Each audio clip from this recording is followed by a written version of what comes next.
Good afternoon, everybody. Pigskin Pete here. Happy Wednesday to everybody. What I'm going to do today is a NFL draft preview. And what I'm going to do is actually, there's obviously multiple rounds, lots of players. I'm not going to try to condense that all into one video. What I'm going to do is a series of videos. At least for the first round. I still haven't decided whether I'm going to include the second round. I may do the second round too, but I just want to get through the first round first. Now, what I'm going to do is break this into 5 picks per video, because I don't want these videos to be 20 and 30 minutes long, and I'm sure you don't want them to be that long either. Please remember to hit that subscribe button and that thumbs up. I'd really appreciate it. Now, my strategy for these videos is not doing like a mock draft where I'm doing like Mel Kiper and saying where I think these players are going to go. These are strictly my opinions on who these teams should take and why. The Cleveland Browns. So, of course, everybody knows the Browns have the first pick in the draft pretty much every year. They didn't win a single game this year, so they have another first-round pick. I mean, the ownership is probably a problem. That probably has a lot to do with everything. I mean, the teams with good ownership who hire the right people to run this sort of thing, rise to the top, and teams that are dysfunctional like the Browns just seem to be chasing their tail. But so the Browns actually have 2 picks in the top 5 this year because of the trade that they made with, I believe, Houston last year to get Watson. So anyways, the Browns had the first overall pick. Lots of feelings on who should go #1 overall. Listen, I'm going to go with the player that I think is the best player, period, in this draft. The most impactful long-term, short-term, the most dynamic player. I don't think that you can pass on him. I don't care if it was a safety. It's not a safety. It just happens to be a running back this time. But I think this guy is going to be a superstar in the league. Saquon Barkley is where I think who I think should go #1, and not because I think it's a particular need for the Browns. Of course, they do need a stud running back, but I wouldn't care who was in this #1 spot. I think even if you need a quarterback, even if you need an offensive lineman, even if you need a cornerback, doesn't matter. You don't pass on somebody like this. This guy is going to be a superstar. I relate him to Le'Veon Bell, Alvin Kamara, Christian McCaffrey. But Le'Veon Bell is the one I compare him to the most in their style of play and just how dynamic they are. Catching the ball out of the backfield, running the ball. He's a complete and total running back who I think is going to be a big difference maker in his first year. The same way that Kamara was for the Saints this year. So I would pick, if I were a Browns fan, I would get Barkley #1, take him off the board. I don't want him going anywhere else. I want him in my uniform. I want him locked down and hopefully for years to come. So that's my #1 pick right there for the Browns, Saquon Barkley. The New York Football Giants. The Giants have the second pick. Now, Spencer from Rower Sports, I don't really know his... I think he's probably on the fence. I communicate with him a little bit, offline. But anyway, if Barkley's still available in that second spot, I'd take him, clearly. But let's say that Barkley goes #1. I would, if I were the Giants, take Josh Allen at quarterback. Now, you would say, why would you do that?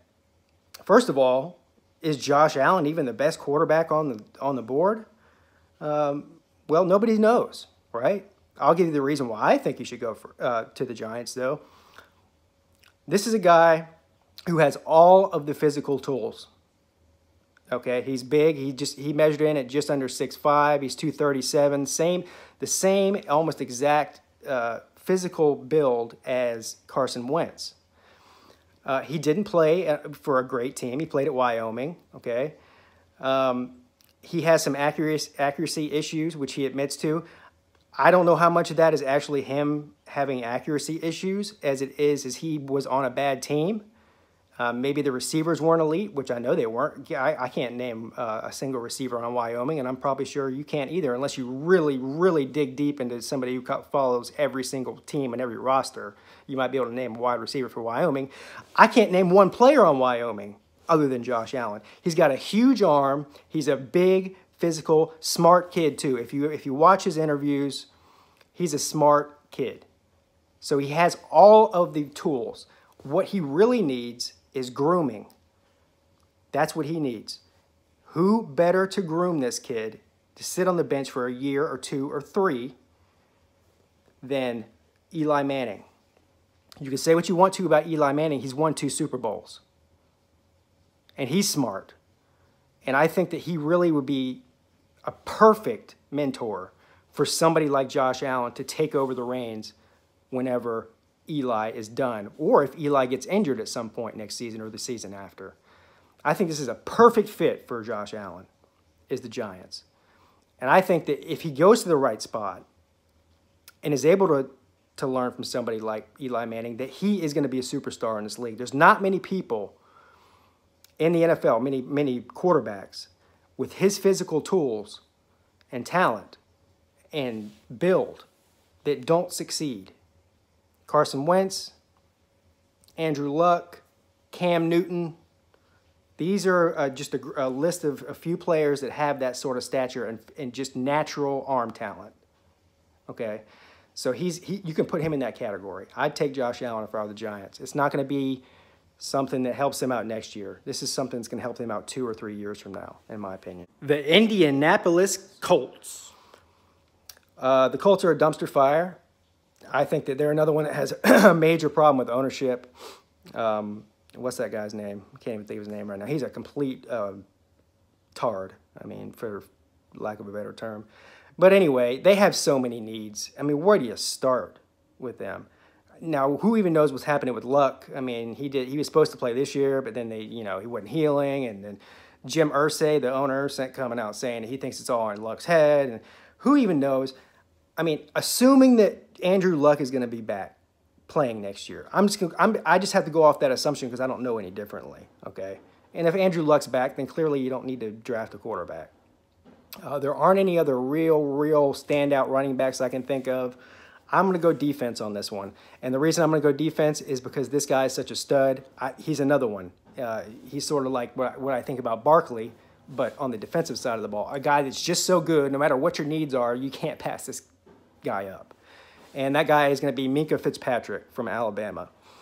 He's going to be a superstar stud. He just, if you watch him in college, he's a man amongst boys. He's just too good. He was just so much better than everybody else on the field at that position that I don't see how you can pass on somebody like him. So I'd take him if I were the Colts, just to keep him out of everybody else's hands. And in my mind, if you're not getting a quarterback or a running back or somebody like that, he's the next best guy on the board at that point. The Cleveland Browns. Again, so going off my theory that they took Barkley in #1, which I don't think they're going to, but I think they should. Anyway, now I think you go defense, and I think you pick up the next best defensive player. Now, you could say O-lineman. I'm not going to argue with that, but here's another guy who's going to be a superstar that I don't think you can pass up, is Roquan Smith, linebacker out of Georgia. This guy is probably the best, most complete sideline-to-sideline linebacker to come into the draft since Luke Kuechly did. And we all know what Luke Kuechly's done since he's come in the NFL for the Panthers. So this is a guy you just can't pass on. If the Browns, in my opinion, lock up Saquon Barkley, the most dynamic offensive player in this, non-quarterback offensive player in this draft, and then a stud sideline-to-sideline tackling machine and Roquan Smith, who can also rush the passer, who can also cover in pass coverage. The guy is complete of a linebacker as you're going to find in any draft. You can sew up those two guys, then you've really done something.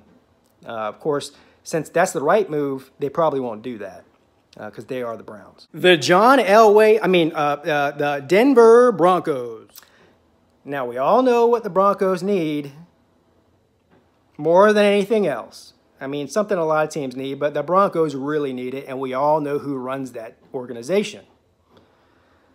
So there's three other, it's a quarterback, clearly, is what I'm getting at. They need a quarterback, okay? They have a solid defense. They have a decent offensive line. They have a decent run game.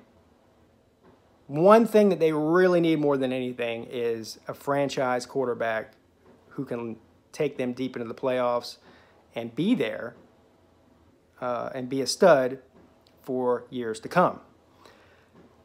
Now, let's say that Josh Allen went to the Giants, in my mind, okay? You have Rosen left, right? You have Mayfield left, and you have Sam Darnold left. If I the Broncos, I'd take Baker Mayfield. Do I think that Baker Mayfield is better passer than, more of an arm talent than Rosen or Darnold? I don't know. Maybe not. I think he's more accurate than both of them. Actually, I know he's more accurate than both of them. He might not have the biggest arm. He might not even be as big physically as they are. But he has the intangible. He's the type of quarterback that if you have a solid defense, this is sort of like, I'm not going to say he's Deshaun Watson. I think Deshaun Watson's a better quarterback and is going to be a better quarterback in the league than Baker Mayfield is. But he's similar in a way that if he goes to a team that has a solid defense, has good offensive weapons around him, that he will flourish because he has the intangible factor, the escapability, the accuracy, just the overall sort of intangible winning factor. Baker Mayfield and Deshaun Watson are both very similar in that way, in my opinion. The off-field stuff doesn't really bother me so much. I mean, listen, I rag on Oklahoma all season long. Doesn't mean I never thought that Baker Mayfield was not a complete stud college football player. I think he will translate to the NFL as long as he goes to the right team. If you put Baker Mayfield on the Cleveland Browns, I'm not sure he's going to succeed there. That's the difference. If you put Baker Mayfield on the Giants, I think he would probably succeed there, especially if he was being mentored by somebody like Eli Manning. But my point is, I think Baker Mayfield would be a great fit for the Broncos, and that's who I would go for if I were them. I'm not a big believer in Josh Rosen, period. Great talent. He has all the tools. I'm not convinced that Josh Rosen loves and lives for football. I think football is something that he plays and he's great at, and he could probably make money, a very good living doing. He strikes me as the kind of guy that football is not his main love in life, unlike a lot of these superstar football players. He just doesn't have it in the head. I wouldn't want him on my team, is what I'm saying. I don't care if he can throw the ball 100 yards and hit a dime from 100 yards away. He's not the guy I'd want on my team. I can see him quitting football after 3 years and saying that he wants to retire because he wants to go on and do something else, that type of thing. So anyway, those are who I would take. When the draft happens, it's probably not going to look anything like this. This is what I would do if I were these teams. And if you're a Giants fan, a Browns fan, a Colts fan, a Broncos fan, any of the above, let me know, if you agree with me, disagree with me, or what. Doesn't matter. But thanks for watching. I will be back on soon with picks 6 through 10. And we'll do another video after that for 11 through 15 and so on. Have a great day. Pigskin Pete checking out.